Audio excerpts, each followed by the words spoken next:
Hi guys, it's Kelly Taylor here and I am back with another video for Hero Arts today. We are going to be using the Matchbox fancy die, but we're going to be doing something a little bit different. We're going to be creating a Valentine's countdown or an advent type calendar. So here I just wanted to show you the dies that has a top and a bottom and they are meant to slide in and out. I adhered mine a little bit different because I was going to be using it as something different. And so I adhered them as if they were going to have a door. We'll talk more about that when we get later on. For the decorations, I chose to use like the mini bold hearts background. You want to have something with numbers. I showed you the 12 Days of Christmas as an alternative, but I used the number candles, a bunch of balloons. I used the Snowflake corner fancy die. And then this is just my pre-planning, so I wanted to know where all my boxes were going to go so that they would come out in the shape of a heart, but you can do yours in whatever shape you would like. In preparation for my die cutting, I did do a little bit of stamping beforehand. I used our mist with this mini hearts bold pattern background. And if I had to do it all over again, if I knew how my die cutting was going to go, I actually would have turned this on its side. So that way my hearts were facing up and down, but I didn't. I didn't know that that's how it was going to go. So here I ended up I'm using our Deluxe white cardstock, and I used, I think, 5 sheets total to build the whole thing. Plus then I used like the scraps I had left over to do my stamping. So it actually really didn't take that much cardstock to make the whole thing. So here I stamped down one time and I didn't get really good pressure or good coverage. Honestly, probably just me being lazy. And I always miss the middle. I don't really know why. But so I stamped it again, thank God for the Misty. And then I did this to all of them. These pieces, by the way, are just an 8.5 by 11 sheet of cardstock cut in half to 8.5 by 5.5. So then from there, I trimmed them down to 5.5 by 2 3/4. And then that way I could run them through my Hero Arts compact cutter super easily. And all of my pieces would fit through and they would be properly sized, that I wouldn't have a lot of extra waste from the Matchbox dies. So I just went through and trimmed those out. I also cut similar size pieces for our Arctic colored cardstock and for the cherry. This was just to kind of mix it up so it wasn't all the heart pattern, so I had some other colors. And I'm making my countdown calendar for my children, and I have a son and a daughter, so I chose a color scheme that was not necessarily masculine or feminine, but it was like a good mix of reds and teals. Plus I really like those colors together. I think that's a pretty color palette. So I'm just running these through, and I did almost all of my die cutting right here with my little compact cutter. So I'm just going through and cutting these out. I did all of the tops first, and then I did all of the bottoms. While I had my cutter out, I then went ahead and started doing my accent pieces. And for those, I used our nesting hearts, the infinity dies. I used those. And then here is this Snowflake corner die. This is one of the reasons why I wanted to do this countdown calendar is I don't make things besides cards typically. Not that I'm not capable, it's just not something that I typically do. And when I was thinking about the Matchbox die, I was like, okay, well, I could do treat boxes. And I was like, but I feel like that's kind of obvious. What else could I do? Like, how much further could I stretch it? Because I think it's super important to kind of get more out of the items that you have. And so something like this, like the Snowflake corner die, is super cute, and it requires me to do one simple die cutting, and then I can cut all of those apart to use behind my numbers and my hearts to get that kind of like wintry glitter feel. I did use our white glitter paper that's part of the Glitter Basics pack. And then these are just my accents. So these little hearts are the ones I was telling you about from the nesting ones. I used the 3 smallest hearts, and then I cut that out of the Arctic cardstock and the cherry again, but also the coral and the Bermuda. That's what this is. This is a super great way to use up your scraps. I didn't cut any new cardstock for this. I just went through the pile from other cards that I've created. That's why they're all like wonky sizes, and some of them have other die cuts out of them. And I just used what I had on hand. So when you're doing projects like this, like, don't discount your scrap pile, because otherwise it's just going to sit there and you're never going to use it. So like this one, I just had like the little corners that were available to me, but it was more than enough for these 3 little dies to cut out several hearts. And I just die cut as many as I could fit on my scrap sheet. So whatever color I had the most of, that's the most hearts that I have, because that's just what made the most sense to me. So anywho, I am making this for my children. But the irony is that my husband and I don't even celebrate Valentine's Day. Like we just don't even do anything for it. And then here is the cherry, which is again another scrap piece, so that I could save those full pieces for card bases, card backgrounds, mats, things like that. And then we're going to move on from the die cutting to the stamping. So I knew that I needed like the full 14. I'm counting it from February 1st to the 14th, which is Valentine's Day. And so I just lined up all of my stamps. I am stamping them down in our Intens-ified black ink because I am going to be doing a little bit of coloring with alcohol markers. You could color them with whatever medium you like, or like I said, you could use, we have I think it's called months and days. There's a stamp set that's the months and days that has a bunch of numbers, and then the 12 days of Christmas, like you could make that thing do double duty. And then, that would be a way to get your numbers on there without having to do the stamping, coloring, and die cutting. Here, this single balloon is from the Bunch of Balloons stamp set, which I have used in the past. It's a little bit of an older set, but doesn't mean that it's not still wonderful. And I don't have dies for those, so I know I'm going to have to fussy cut them out, but I'm not worried about it. I think that they'll add enough that it'll be worth the cutting, and a balloon's a relatively easy shape. So there, what you saw me doing was trying to color match my Bermuda colored cardstock. It's not a perfect match, but they're close enough, and I'm fine with it. So the first thing that I'm going to do is I'm going to go in with a C1, a C3, and a C5. These are Copic numberings, and basically they're just cool grays. So every 4th one. So I colored one, I skipped 2, and then I colored another one using this gray combination. I know that it looks super gray on the white cardstock, but like by the time that we're done with all of the decorating and everything, it will look white because we're really just adding in the shadows. So I went through and I colored everything gray that I wanted, or white per se, that I wanted to, including some of the tops. And so these are meant to look like, because they're number candles, so it's meant to look like melted wax. The set comes with little flames that you can put on top of it, but I didn't want to use the flames. I didn't want them to be candles, so I opted to color them like frosting, like as if they had a little bit of like a candy kind of glaze on them. And so I just chose a brown combination. The one that I went with was an E55, 57, and 59, but again, you can use whatever combination that you have, or maybe you don't even like chocolate frosting. Maybe you want to do all vanilla frosting, or maybe you want to do strawberry frosting. Whatever works for you. I was just trying to keep my coloring as simple as possible because I did have so many that I needed to color. So for the shading on the numbers, this is a light teal combination. It's just 2 colors. I used a BG23 and a BG10. And then I just added the shadows underneath the frosting on top, and then along the lines that are already drawn there. My light red is an E. That's a brown, Kelly. A R 32 and an R 35.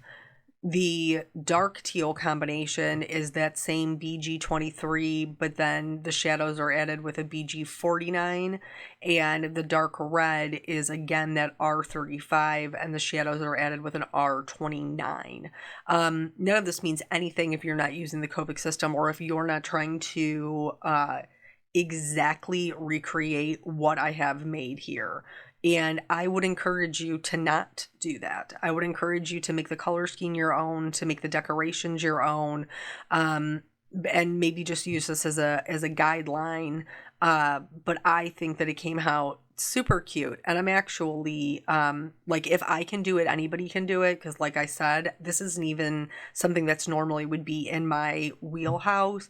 I just really wanted to stretch this die to see what other uses I could get out of it. Other things that I thought of besides treat boxes are like smaller organization boxes, so for like rubber bands or paper clips, things like, you know, that you might normally have in your craft room or in your office.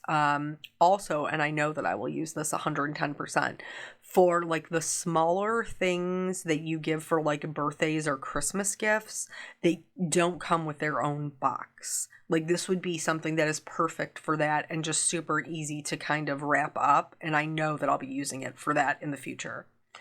So for the balloons, I'm just adding some shading kind of coming up from the bottom, and then I'm leaving a little bit of a white edge. I am starting with my darkest color, which is unusual for me. Normally I start with my lightest color, but I just, it just didn't seem necessary since I knew exactly where I wanted to put my shading.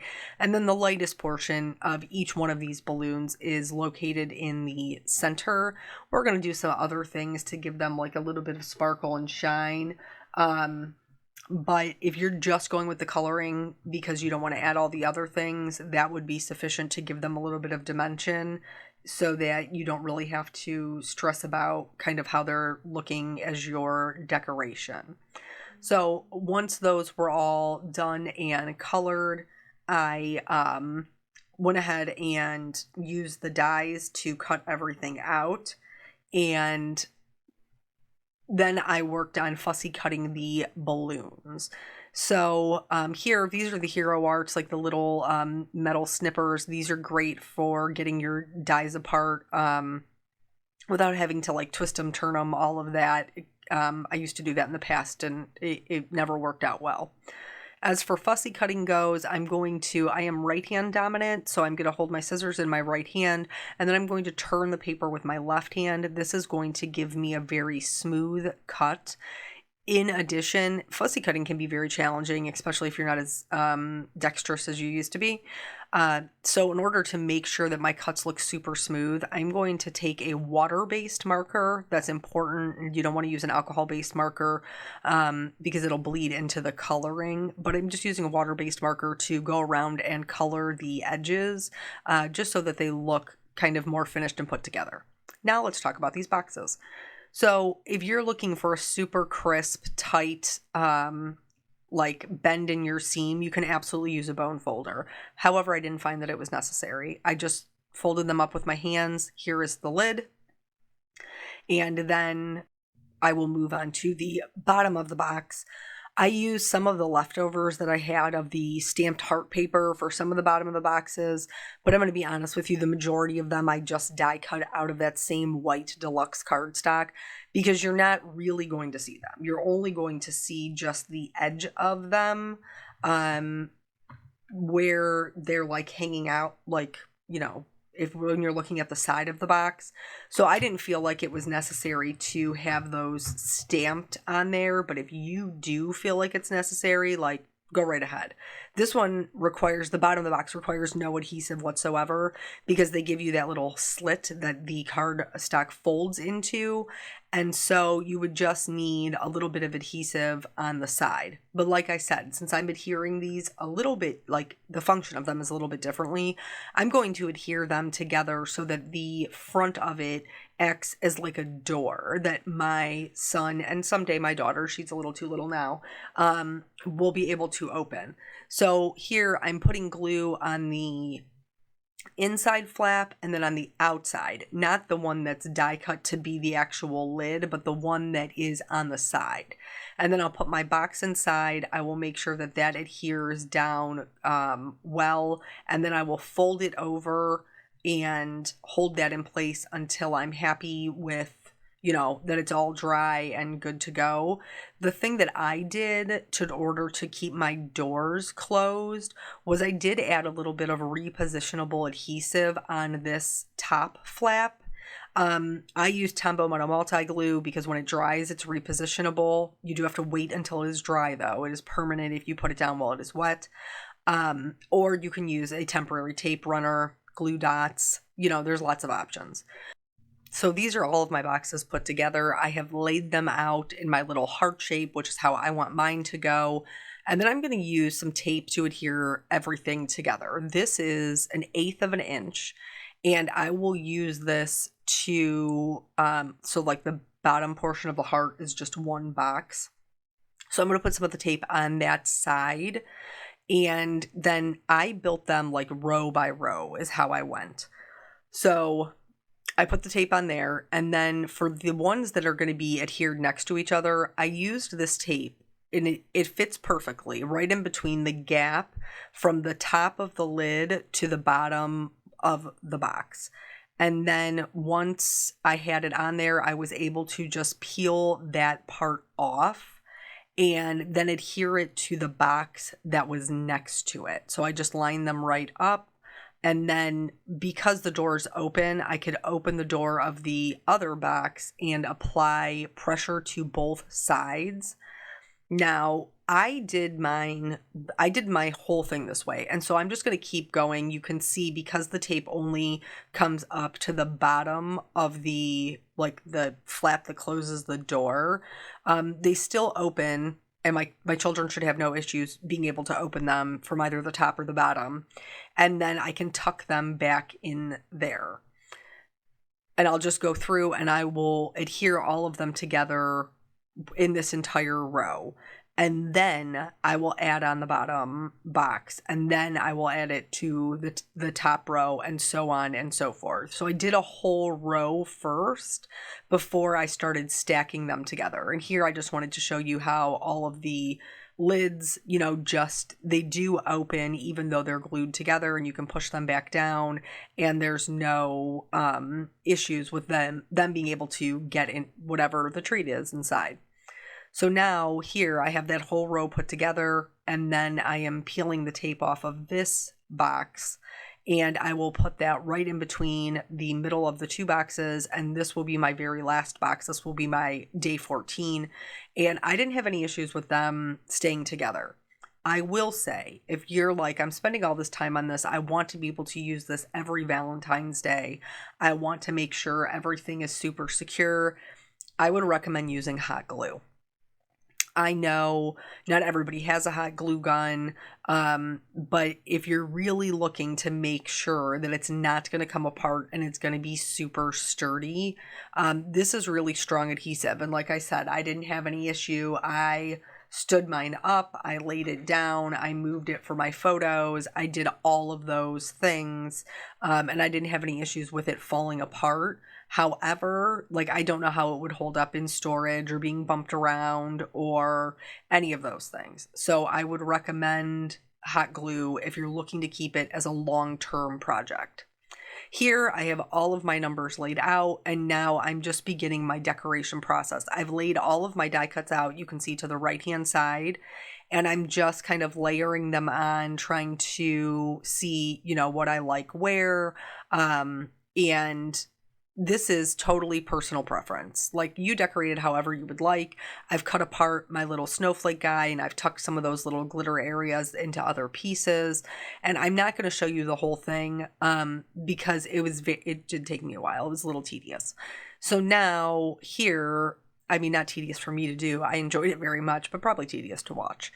So now everything is laid out, and now I'm going in with my Hero Arts Precision Glue and just making sure to adhere everything down one of the things that was like super helpful for me were my Hero Arts tweezers, because it allowed me to pick up these little teeny tiny die cuts, put glue on them, and then put them back in place without messing up too much. This is a pro tip that I didn't use.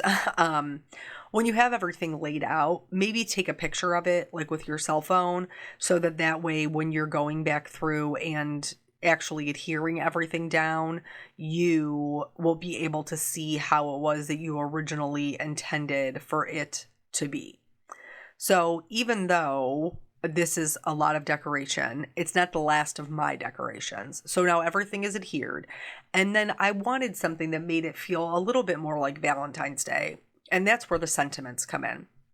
These sentiments are meant for cards. And I wanted to stamp all of them. So here is my little trick, okay? You saw me put a little bit of repositionable tape runner on the back. This is my actual stamp set. I didn't take anything off of the acetate. I just put that repositionable adhesive on the back of it, picked it up with my Misty Door. Now I can stamp every single sentiment that is in this stamp set. Nice and easy. I didn't have to peel anything off. It's all actually on the contact sheet. This is another great way if you're a person who likes to stamp all of your stamps and like put them in your organizational sleeve. Super easy way to do it. And then once I have everything stamped down, for this I did use Hero Arts Pitch Black ink because I'm not going to be Copa coloring over it, and it is a bolder black. And then I sprayed it with my Hero Arts Ultra Clean. I took my little scrubber and I went right over it to clean all of my stamps at one time. Like, what? It's so easy, so quick. And then I just went in with you could go in with a cloth or like a baby wipe is what I use, just to get all of the extra stamp cleaner that fell onto my contact sheet. And then in order to remove the adhesive that I put on the front of the acetate, I'm just using an adhesive eraser to erase that away. And now I have this whole sheet with all of the sentiments that I can go through and die cut.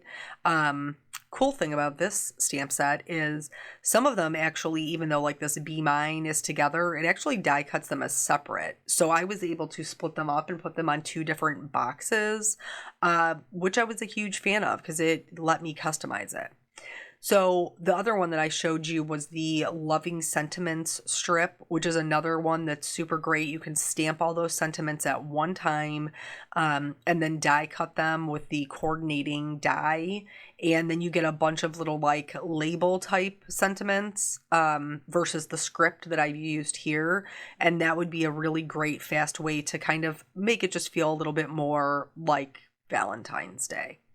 If you see my little purple tabbies there, that's because I was trying to make sure that my lids stayed down completely while I was decorating them. And that's just a little bit of low tack tape. So now everything is glued down. It's all good to go. And I'm just going to add in the details. For me, that's using a pen or a fine line marker to add back in my balloon strings. And then I'm also going to use these products from Hero Arts. It's 2 of them are Hero Pearls. One of them is white and one of them is silver. And then I am using the Crystal Clear Lacquer pen and the Sparkle Clear Lacquer pen. And so for the Crystal Clear, it's going to give me this beautiful raised shine. And I used that on all of the frosting. So this is just something that is like a super fun little added detail that's going to make it look shiny in real life. And then remember that detail I told you we were going to go back and do on the balloons? I just did one line wherever I wanted to create a highlight on my balloons with that clear lacquer pen. And again, just a little added detail. I'm also going to add some more sparkle. You guys know I use the white glitter cardstock for my snowflake bits and pieces, but I thought it would be fun to go in and add even more sparkle, especially when I wanted there to be a separation. So for example, on this 3 here, I used a coral and a cherry next to each other, and in order to set the coral apart, I added more glitter to it. You certainly don't have to do any of this. I'm just showing you what I did or what your options are. Take what you like, leave what you don't. For the pearls, the Hero pearls. I use this as just a way to kind of fill in my gaps. So, like, especially for the larger hearts, they felt a little plain because they were just cut out of plain cardstock. And I wanted to give them a little oomph, a little, something, something, if you will. And so I just went in and added a couple of little droplets of either white or silver. I used the silver in the center of almost all of my snowflakes that I didn't already put a heart in. I also used the silver to just fill in some gaps where where it looked like it just needed a little extra something. And so I think they're super cute. I think the whole project came out really cool. And I just want to note that in these photos that you see, the static photos on the blog, those chocolates are real. They are the most delicious chocolates because they were made by my mother and they are amazing. And she happened to drop them off the day before. And so I had them for my photos and I genuinely appreciate that. So I hope you guys are inspired to maybe give this a try or stretch your dies in a different way so that you can get more out of what you have. Thank you guys so much for joining me. It's always a pleasure to be here with you, and I will catch you on the next video. Bye.